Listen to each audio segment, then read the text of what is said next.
శ్రీ గురుభ్యో నమ. గురు బ్రహ్మ గురు విష్ణు గురుదేవ మహేశ్వర గురు సాక్షాత్ పరబ్రహ్మ తస్మై శ్రీ గురవే నమ.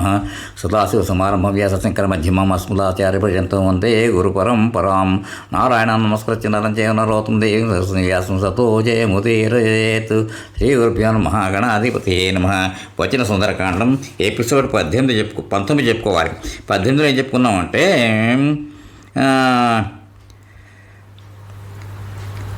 హనుమంతుని ముఖముపై జంబుమాలి అర్ధచంద్రాకార బాణాన్ని శిరస్సుపై 10 బాణాలని అలా చేస్తుంటే బాహువులపై 10 తీవ్రమైన బాణం ప్రయోగించి ఆయన బాధించగా కర్పూరుడు ప్రక్కనే ఉన్న ఒక శిలను పిగిలించి అతడిపై వెసరగా జంబుమాలి ఆ శిలను ముక్కలుగా గావించాను. అక్కడ చెప్పుకున్నాం. ఇప్పుడు ఎపిసోడ్ 19 కంటిన్యూషన్. ఇది చూసి హనుమంతుడు ఒక మద్దె చెట్టును పెకిలించి గిరగిరా తిప్పసాగాం. ఇది చూసి జంబుమాలి ఆ వృక్షము తన బాణమచ్చే ముక్కలుగా చేసి హనుమంతుని బాధించాను. కోపంతో ఉడికిపోయిన ఆ వానరుడు ఆ పరిహను గిరగిరా తిప్పుతూ దానితో జంబుమాలి గుండెలపై మోదని ఆ ధాటికి జంబుమాలి నేల కొరిగాను. వాని అవయములు భూషణములు చూర్ణములాయను. జంబుమాలి మరణవార్తను విని రావణుడు క్రుద్ధుడై మిక్కిలి బలపరాక్రమము గల అమాచిపుత్రులను హనుమంతుడితో తలపడుటకు వెంటనే పంపాను. పిమ్మట అగ్నివలే తేజరిల్లుతూ ఉన్న 7 మంత్రికుమారులు రావణుని ఆదేశానుసారం ఆ భవనము నుండి యుద్ధమునకు బయలువెడలేది. వారందరూ మహాబలశాలురు, గొప్ప నరధారులు, అస్త్ర విద్యల్లోనూ సుశిక్షితులు, అస్త్రవేత్తల్లో శ్రేష్ఠులు. హనుమంతుని జయించుటకై ఒకరిని మించి మరొకరు నేనంటే నేను అని ఉలాట పడుతూ ఉన్నవారు. వారి వెంటనున్న సైనికులు కూడా మహాబల సంపన్నులు అశ్వములను పూంచిన రథములను అధిరోహించి హనుమంతునిపై దాడి చేశాయి. అతి శీఘ్రంగా సాగిపోగల ఆ హనుమంతుడు నిర్మలమైన ఆకాశంలో సంచరించు ఆ రాక్షస వీరుల రథముల ఉధృతిని బాణ పరంపరను నిర్వీర్యమర్చాను. సాటి లేని వీరుడైన హనుమంతుడు ఆ మహాసైన్యములకు వణుకు పుట్టించుతూ భయంకరంగా గర్జించాను.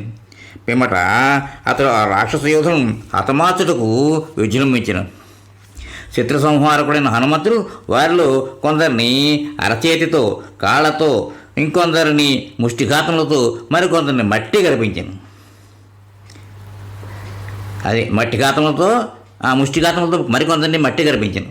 కొందరిని గోడతో చీల్చి చెండాడను. తన వక్షస్థలముతో కొందరిని, తొడల తాకిడితో మరికొంతమందిని నుగ్గు గావించాను. ఇట్లు రాక్షస యోధులు అందరినూ రణభూమికి బలికాగా హతశేషులైన సైనికులు భయకంపితులై అన్ని దిశలకు పారిపోయి ఏనుగులు మొదలైన యుద్ధ వాహనములు నేలకొరిగి రణభూమి మీద అంతటిలో చెల్లాచెదురుగా పడిపోయాను.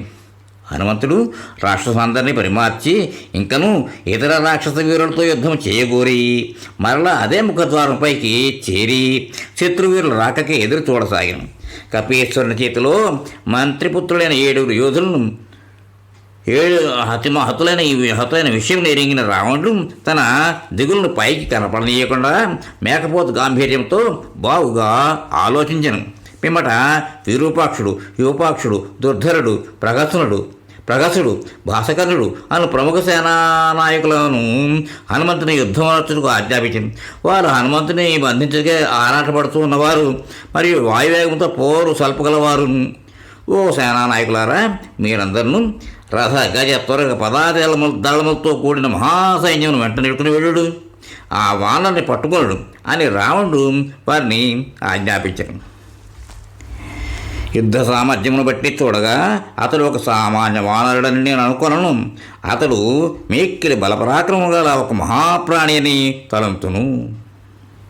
గట్టి పూనికి వహించి ఇతరుని పట్టుకొనవలను. ఇంద్రుడు, సురాసురులు, మానవులు, ఇంకను ముల్లోకముల వీరులు ఎల్లరూ సంగ్రామమున మీ ఎదుట ఏమాత్రము నిలవజాలరు. ఆత్మరక్షణమున జాగరూకులై ఉండవలను. విజయం ఎల్లప్పుడూ ఒక్కరినే వరించుతూ ఉండునని చెప్పచాలము కదా. మిక్కిలి బలపరాక్రమము గల ఆ రాక్షస వీరులందరూ తమ ప్రభు యొక్క ఆజ్ఞను తలలాచి అగ్నితుల్య తేజస్సులతో వెలుగొందుతూ మహావేగముతో ముందరకు సాగిరి. వారు రథ, గజ, త్వరగా వివిధములకు అస్త్రములు మొదలగు బలముల సమృద్ధితో ఒప్పుతుండరి. అంతటా ఆ వీరులు ఆ వానరోత్తుని దర్శించిన పిమ్మట రాక్షస వీరులందరూ అన్ని దిక్కులందరూ చుట్టుముట్టిని నిలిచిరి. పిదప వారు ఆయా దిక్కుల నుండి భయంకరములైన వివిధ ఆయుధములతో హనుమంతునిపై విజృంభించిరి. వాడి అయిన 5 ఇనుపవాణములు దుర్ధరుడు అనువాడు మారుతి శిరస్సుపై ప్రయోగించను, కానీ అవి ఆయన ఏమాత్రం బాధింపలేదు. అవి తన శిరస్సుకు తాగ్గానే వెంటనే హనుమంతుడు దశ దిశలో ప్రతిధ్వనిస్తున్నట్లు గర్జిస్తూ ఆకాశంలోకి ఎగిరిను. దుర్ధరుడు తన రథంతో కూడా గగనములు ఎగిరి 100 కొలది శరములను వాయుసునిపై ప్రయోగించను, కానీ వాటిని ఆకాశం నందే చెల్లాచెదరు గావించను. ఇట్లు వానితో పోరాడుతూ వేగంగా తన శరీరం పెంచాను. పిమ్మట వానరోత్తముడు క్షణములో మిక్కిలి ఎత్తులకు ఎగిరి పర్వతంపై పిడుగుపడినట్లు దుర్ధరుని రథంపై దూకిను. హనుమంతుని ధాటికి ఆ దుర్ధరుని రథం యొక్క ఇరుసు నగలు భగ్నములైనవి. దానికి అంటే రథములకు పూంచిన 8 గుర్రములు నుగ్గునుగ్గైనవి. దుర్ధరుడు నేలపై పడి అసువులను కోల్పోయాను. ఇది చూచి విరూపాక్షులు అతివేగంగా ఆకాశంలోకి ఎగిరి మహాబాహువు ఆ కపివరుని గుండెలపై తమ ముద్గరములతో మోదిరి. గొప్ప బలశాలియు వాయుసుతుడును అయిన హనుమంతుడు మిక్కిలి శక్తిశాలుడైన ఆ యోధుల విజృంభణమును అరికట్టాను. వెంటనే ఒక తాళవృక్షమును పగిలించుకుని పోయి దానితో ఆ 2 రాక్షస వీరులను హతమార్చాను. అప్పుడు ప్రగస్తుడు గట్టిగా విజృంభించి హనుమంతునిపై దాడికి దిగాను. అదే సమయమున పరాక్రమవంతుడైన భాసకర్ణుడును ఎంతయో క్రుద్ధుడై వాసికెక్కిన మహావీరుడు భారతి మీదకి మరొక పక్క నుండి విజృంభించను. ప్రగస్తుడు మిక్కిలి పొదునైన పట్టిసమును అంటే అడ్డగత్తిని భాసకర్ణుడు వలనదేలిన శూలమును హనుమంతునిపైకి విసిరివేసిరి. ఆ 2 రాక్షస యోధుల ఆయుధముల దెబ్బలకు గాయపడిన హనుమంతుని శరీరమంతయును రక్తసిక్తమయ్యాను. అంతటా బాలసూర్య సమప్రభలతో భాషలుడు ఆ వానరోత్తముడు మిక్కిలి క్రుద్ధుడాయను. కపిశ్రేష్ఠుడు వీరుడు అయిన హనుమంతుడు మృగములతోనూ సర్పములతోనూ వృక్షములతోనూ కూడిన గిరిశిఖరమును పెకలించి ప్రగస భాసకర్ణులను ఆ 2 రాక్షస యోధులను చంపాను.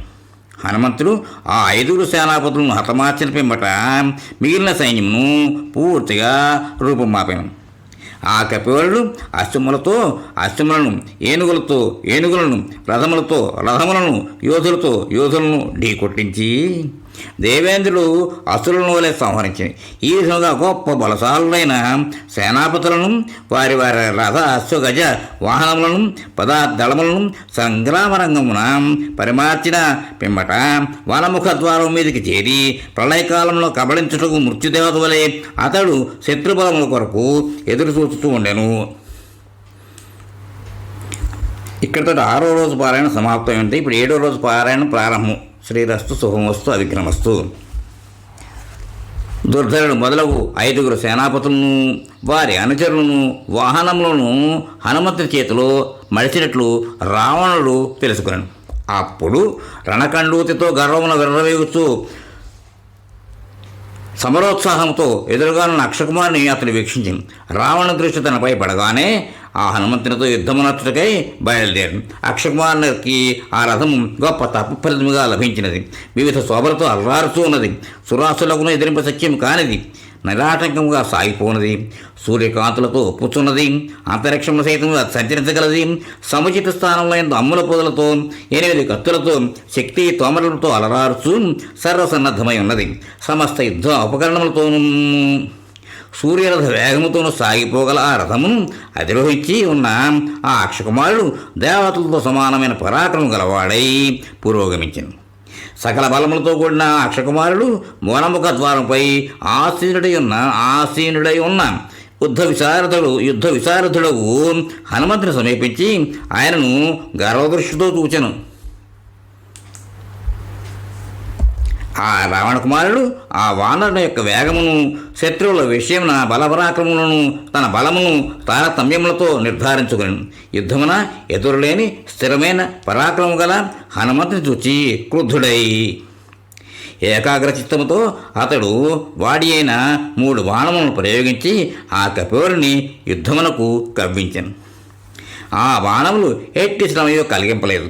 శత్రువులను అవలేలగా ఓడింపగలను అను ధీమాతో హనుమంతుడు విజృంభించి ఉన్నట్లు తెలుసుకుని బాణములను ధనస్సును చేతబట్టి తొణగన మనసుతో యుద్ధ సన్నద్ధుడై ఎదురు చూడసాగాను. యుద్ధ సందర్భంగా ఆ ఉభయులను సమాగమం జరిగిన తీరు సాటిలేనిదిగా ఉండను. అది సురాసులకు సంభ్రమాశ్చర్యములు కొలుపునదిగా ఉండను. వారు జరుపుతున్న ఘోర యుద్ధం చూచి భూమి దద్దరిల్లెను. సూర్యుడు తాపమును ప్రసరింపచేయటం మానను, వాయువు వీచను నిలిపెను, పర్వతం మిక్కిలి చరించను, ఆకాశము ధ్వనించను, సముద్రము క్షోభకు గురి లోనయ్యను.